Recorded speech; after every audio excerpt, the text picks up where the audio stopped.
तर आजच्या या लाईव्हच्या माध्यमातून आपले जे वकील आहेत, आर.के. वकील या ठिकाणी उपलब्ध झालेले आहेत आजच्या या लाईव्हच्या माध्यमातून. त्यांचं या लाईव्हच्या माध्यमातून मी या ठिकाणी स्वागत करू इच्छितो. त्यांनी आपला जो हा सुप्रीम कोर्टातील लढा आहे, या सुप्रीम कोर्टातील लढ्यामध्ये आपले हे आर.के. सिंग वकील होते.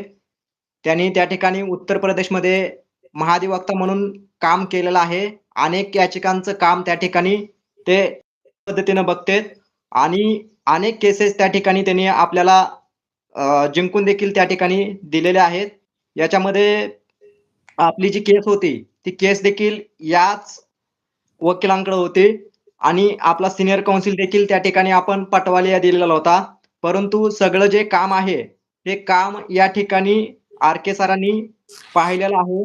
याच्यामध्ये आपली पूर्ण पिटिशन जे आहे, ते पिटिशनचा पूर्ण ड्राफ्ट त्याच्यानंतर ना इतर ज्या काही सर्व बाबी आहेत, त्या सर्व बाबी सुद्धा या ठिकाणी सरांनी व्यवस्थित पद्धतीनं हाताळलेल्या आहेत. याच्यामध्ये सरांना त्या ठिकाणी मराठीचा प्रॉब्लेम आहे आणि मला थोडासा हिंदीचा प्रॉब्लेम आहे. सरांची ओळख मी दिलेलीच आहे. आर.के. सर, आप हमारे स्टूडेंट को इंट्रोडक्शन दीजिए. आपकी पहचान हमारे स्टूडेंट को होनी चाहिए. आपने अभी सुप्रीम कोर्ट के कौन से फैसले और क्या-क्या किया है काम? ये हमारे स्टूडेंट जानना चाहते हैं, आप बता दीजिए। देखिए, ऐसे तो केसेस मैंने बहुत सारे किए हैं। अब लिस्ट ऑफ द केसेस बताना बड़ा मुश्किल है। यूपी के और अदर स्टेट्स के भी हमने बहुत सारे केसेस किए हैं और विशेषतः जो है मैंने टीचर्स के काफी केसेस किए हुए हैं। अब आए आपके मुद्दे पे जो जजमेंट आया है, छाया का जजमेंट। देखिए, छाया का जो जजमेंट था वो आप हाई कोर्ट के अगेंस्ट में आए थे। हाई कोर्ट ने जो है आपका जो रिक्रूटमेंट हो रहा था टीचर्स का, उसमें जो है टीटी क्वालिफाइंग एग्जामिनेशन था, उसके बाद आप टीआईएटी का एग्जामिनेशन एक देते थे, जो सोल क्राइटेरिया था सिलेक्शन का। टीटी केवल क्वालिफाइंग था। जब आपका नोटिस निकला उसके एक दिन के बाद इन्होंने एक नोटिस निकाल दिया प्रदीप कुमार के जजमेंट के बेस पे, बोला कि जिन लोगों ने टीटी में 55% लिया है, रिजर्वेशन कंसेशन लिया है, क्वालिफाइंग कर गए हैं 55% पे, उनको माइग्रेट करके वो जो है जनरल कैटेगरी में नहीं जाएंगे अनरिजर्व सीट पे। उनका कंसिडरेशन केवल उनके अपने कैटेगरी में होगा।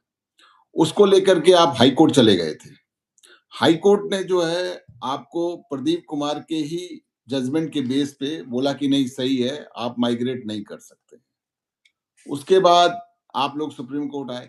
सुप्रीम कोर्ट ने हम लोगों ने इस चीज को देखा। उसके बाद हम लोगों ने मैटर लास्ट ईयर जो है नोटिस हुआ था, आफ्टर द रीडिंग्स कंप्लीट होने के बाद फरवरी और मार्च में इसकी हियरिंग हुई थी। उसके बाद हमारे जो सबमिशंस थे वो ये थे कि जितेंद्र कुमार और विकास संखला ये आपके फैक्ट के हिसाब से एप्लीकेबल थे, ना कि प्रदीप कुमार। प्रदीप कुमार का केस आपके ऊपर एप्लीकेबल नहीं होता है। और उस बेस पे सुप्रीम कोर्ट का कहना था कि ये जो फैक्ट है आपके केस का, वो और प्रदीप कुमार का फैक्ट दैट इज डिफरेंट। इसलिए प्रदीप कुमार पे जो हाई कोर्ट ने रिलाई किया था और ऑन दैट बेसिस उसको जो आपको बोला था कि you can not migrate on the unreserve seat, उसको सुप्रीम कोर्ट ने कहा कि वो हाई कोर्ट का फैसला गलत था और हाई कोर्ट के फैसले को इन्होंने सेटिसाइड कर दिया है सुप्रीम कोर्ट ने कल के अपने जजमेंट में। और सुप्रीम कोर्ट का कहना है कि जिन लोगों ने भी क्वालिफाइंग मार्क में अगर कंसेशन रिलैक्सेशन लिया है, उनको आप माइग्रेट से नहीं रोक सकते हैं, वो लोग माइग्रेट होंगे। TT as a qualifying examination है, उससे मेरिट पे कोई इफेक्ट नहीं पड़ता है। मेरिट का डिसीजन आपका टीएआईटी एग्जामिनेशन के बेस पे होता है। और उस आधार पे जो है प्रदीप कुमार को इन्होंने डिस्टिंग्विश करते हुए जितेंद्र कुमार और विकास संखला पे रिलाई करते हुए आप हाई कोर्ट के जजमेंट को सेटिसाइड कर दिया और इनका कहना है कि अब आप रिवाइज कीजिए लिस्ट को इनको रिवाइज करना पड़ेगा। और उसके आधार पे अगर जो भी बच्चे अपनी कैटेगरी में हैं 55% क्वालिफाइंग मार्क लेकर के अपनी कैटेगरी में हैं, वो अब वो उस साइड में जाएंगे और वो अगर मेरिट लिस्ट में जनरल कैंडिडेट से हायर हैं तो उनको वहां पे सीट दी जाएगी, इनको रिवाइज करना पड़ेगा। जो आप डिमांड लेके हाई कोर्ट में गए थे वही डिमांड इन्होंने अलाउ कर दिया है सुप्रीम कोर्ट ने। This is the crux of your case. जी अब बताइए। प्रश्न यह है कि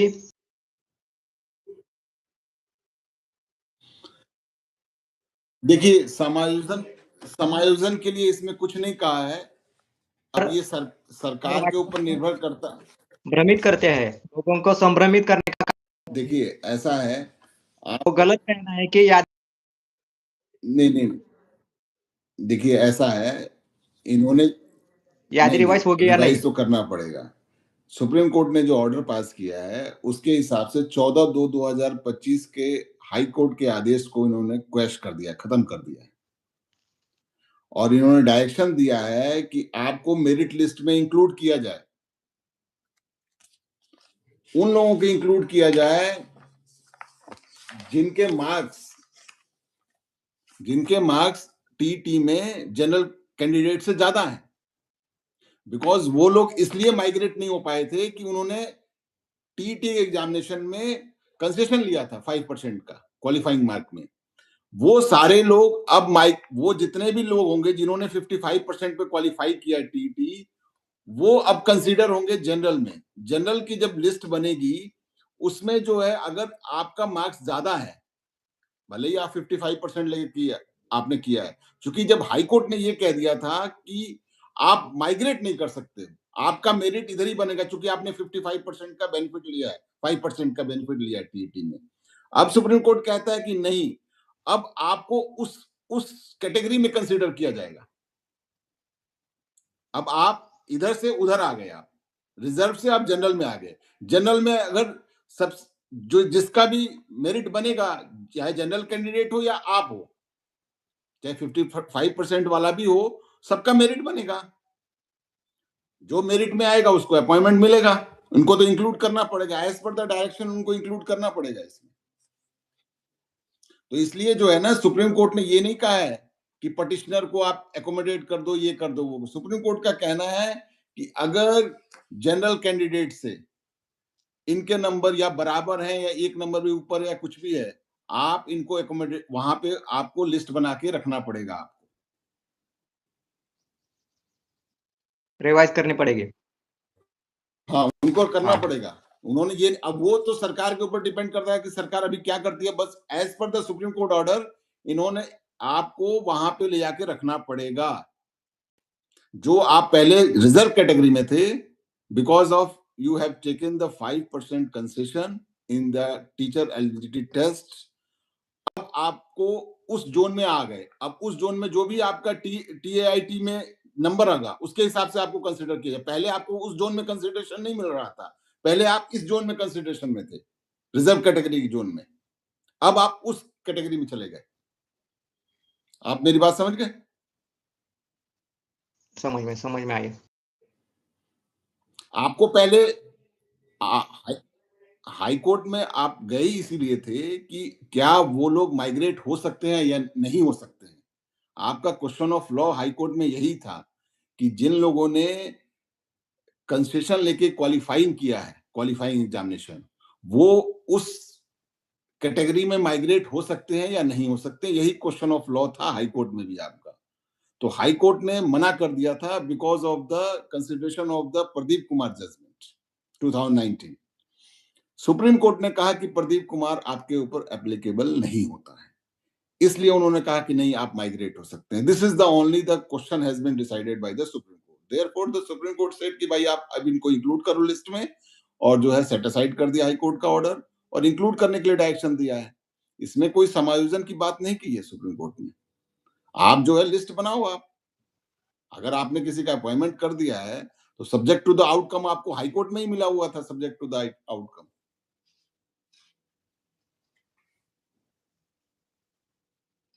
हाँ सर जी, अगला क्वेश्चन ये था कि ये जजमेंट है, वो जजमेंट पूरे देश में लागू होगा बिल्कुल लागू होगा। और अगले वर्ष में लागू होगा या नहीं होगा, इसके नहीं बारे नहीं, में पूछा। सुप्रीम तो कोर्ट का कोई भी जजमेंट अगर रिपोर्टेबल है तो वो पूरे हाँ, देश पे लागू होता है। हाँ, हाँ, हाँ। सारे स्टेट को ये फॉलो करना पड़ेगा, सारे स्टेट्स को, सारे स्टेट को जो प्रिंसिपल इसमें ले डाउन किया है इन्होंने, सुप्रीम कोर्ट ने इस जजमेंट में जो भी प्रिंसिपल ले डाउन कर लिया है वो अब सारे स्टेट को रिक्रूटमेंट्स में फॉलो करना पड़ेगा इसको।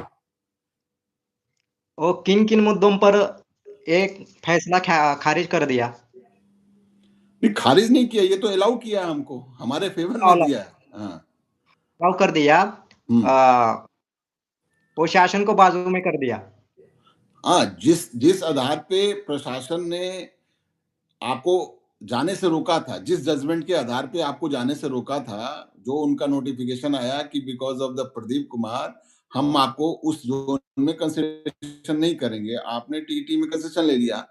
सुप्रीम कोर्ट ने उसको खत्म करते हुए कहा कि नहीं, आपने गलत गलत आपने जजमेंट को इंटरप्रिटेशन किया है, इस जजमेंट का इंटरप्रिटेशन इसके ऊपर लागू नहीं होता है, वो जजमेंट का फैक्ट अलग था और आपके केस का फैक्ट अलग है, इसलिए जो है आपको उस जोन में कंसिडरेशन मिलेगा और इसके आधार पे आपको लिस्ट बनानी होगी।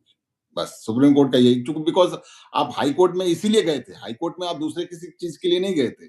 आपका तो कहना था यही कि सिंपली जो है हम 55 लिए हैं तो हमें माइग्रेट किया जाए इधर, बिकॉज 2017 वाले नोटिफिकेशन में तो कुछ ऐसा था नहीं, उसमें तो माइग्रेट कर दिया था, जिसको 55 मिला था उसको भी उन्होंने जनरल कैटेगरी में उन्होंने रखा था। अभी 19 वाले में आपको रोक दिया था, इसलिए आप हाई कोर्ट गए थे। हाई कोर्ट में जो है आपको बोला कि नहीं कर सकते, then you come to the supreme court, फिर सुप्रीम कोर्ट ने कहा कि कर सकते हैं, this is the only the issue has been decided by the supreme court. ठीक है, सबके ऊपर लागू होगा ये, और स्टेट को करना पड़ेगा, नहीं तो state will be face the contempt. और कितने दिन लगेंगे वो करने के लिए?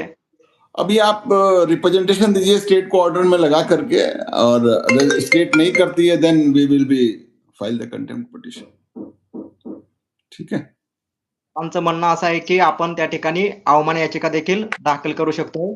जर त्या ठिकाणी याद्या जर रिवाईज केल्या नाही तर त्या ठिकाणी आपण अवमान याचिका दाखल करू शकतोय. सरांना या ठिकाणी घेण्याचा उद्देश असाच होता की बरेच युट्यूबर्स आणि टेलिग्राम आणि व्हॉट्सअप चॅनलवरती याद्या रिवाईज होणार नाहीत किंवा पिटिशनरलाच इन केलं जाईल अशा स्वरूपाचं मेसेज पसरवलं जात होतं. त्यामुळं या ठिकाणी हे जे वकील आहेत ते त्यांनी या ठिकाणी यूपीमध्ये त्या ठिकाणी काम बघितलेलं होतं. त्याच्यानंतर ना सुप्रीम कोर्टामध्ये काम बघितलेलं आहे. याच्यामध्ये महाधिवक्ता म्हणून देखील काम केलेलं आहे. सर जो आपने काम किया है ना अभी हाई कोर्ट में, यूपी में, इनके बारे में थोड़ा सा बताओ हमारे नहीं, स्टूडेंट को। हाई कोर्ट में भी बहुत सारे मैटर में किया है, सुप्रीम कोर्ट में भी बहुत सारे मैटर में किया है, और बहुत सारे मैटर चल रहे हैं। ठीक है ना। अब वो डिटेल तो बहुत सारे जजमेंट के हैं नहीं मेरे पास, but so many judgments we have done. के पास हमारे अभी हमने केस लेटेस्ट जो है हमारा एक अनुदेशकों का आया हुआ है जजमेंट, अभी पीछे फरवरी में 4 फरवरी को आया था, जिसमें उनकी सैलरी 17,000 रुपए कर दी। वो कॉन्ट्रेक्चुअल एम्प्लॉइज का मैटर था पूरे यूपी में, ऑलमोस्ट 30,000 लोग हैं उससे बेनिफिटेड, 30,000 लोगों को फायदा। यूपी के जो केस है ना उनके बारे में पूछो ना। यूपी का भी जो मैटर है 69,000 का, और बात है सुप्रीम कोर्ट में, वो भी आपके पास ही है। हाँ, वो भी और मेरे पास ही है। हाँ, टीटी का मैटर है टीचर का, वो भी वो भी मेरे आपके पास पास है। बिल्कुल वो बिल्कुल। मैटर आपके पास है। हमारे हमने जो वकील चुने हैं वो अच्छा एकदम बेस्ट वकील है आर.के. सिंह। उन्होंने बहुत अच्छा काम करके हमारी जो याचिका है वो केस है वो जीत कर दी है हमको। और टाइम देर में नेटवर्क का इशू आ रहा है। हमको ये पिटीशन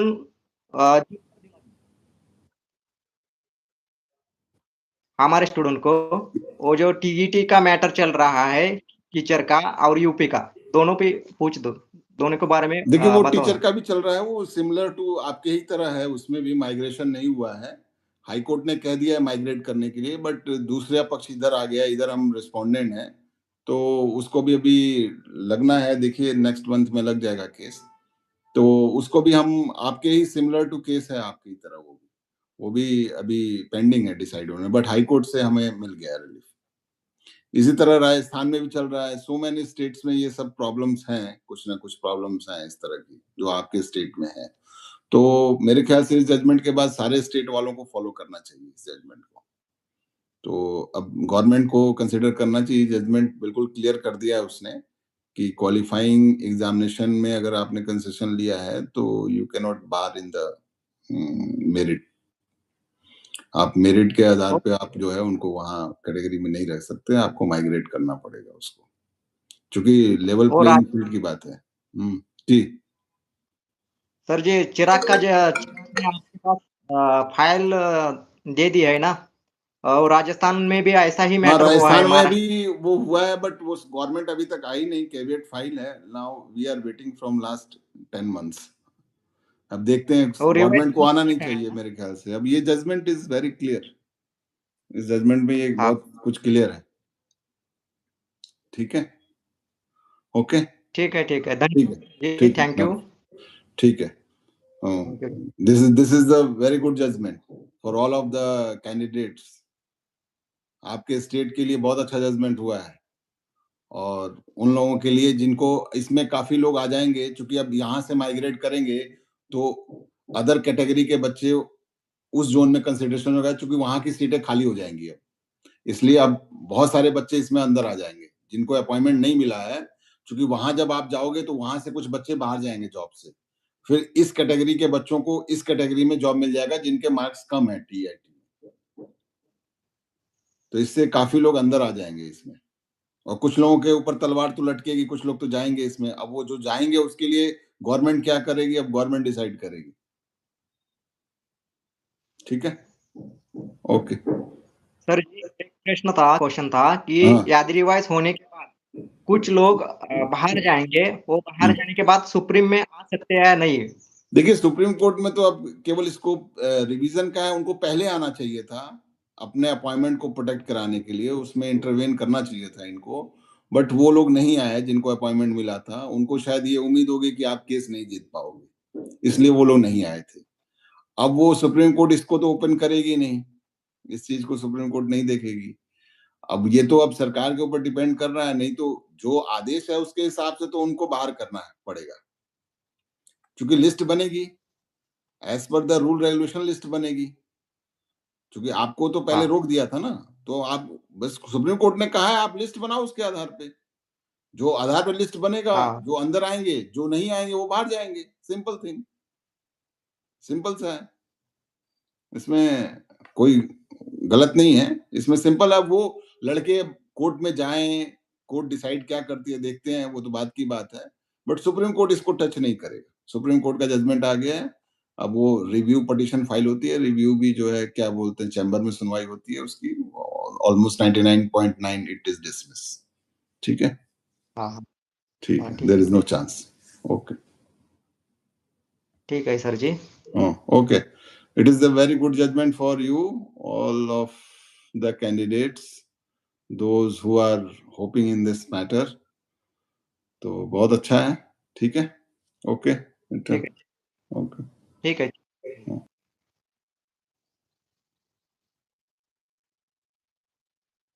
तर नमस्कार मित्रांनो, आजच्या या लाईव्हच्या माध्यमातून आताच आपण जे दिलेलं वकील होतं, ते म्हणजे या ठिकाणी आर के सिंग हे वकील आपण त्या ठिकाणी दिलेलं होतं, आणि पटवालिया हे वकील आपण त्या ठिकाणी सिनियर काउन्सिल म्हणून त्या ठिकाणी आपल्या याचिकेसाठी दिलेले होते. याच्यामध्ये आत्ताच युक्तिवाद जो झालेला आहे, आर के सिंग सरांनी आपल्याला पूर्णपणे त्या ठिकाणी मार्गदर्शन केलेलं आहे, की याच्यामध्ये याद्याच रिवाईज करण्यासाठी सांगितलेल्या आहेत. त्यामुळं तुम्ही इतर जे चॅनल्स किंवा YouTube किंवा WhatsAppवरती ज्या अफवा आहेत, त्याच्यापासून तुम्ही दूर राहा. धन्यवाद मित्रांनो.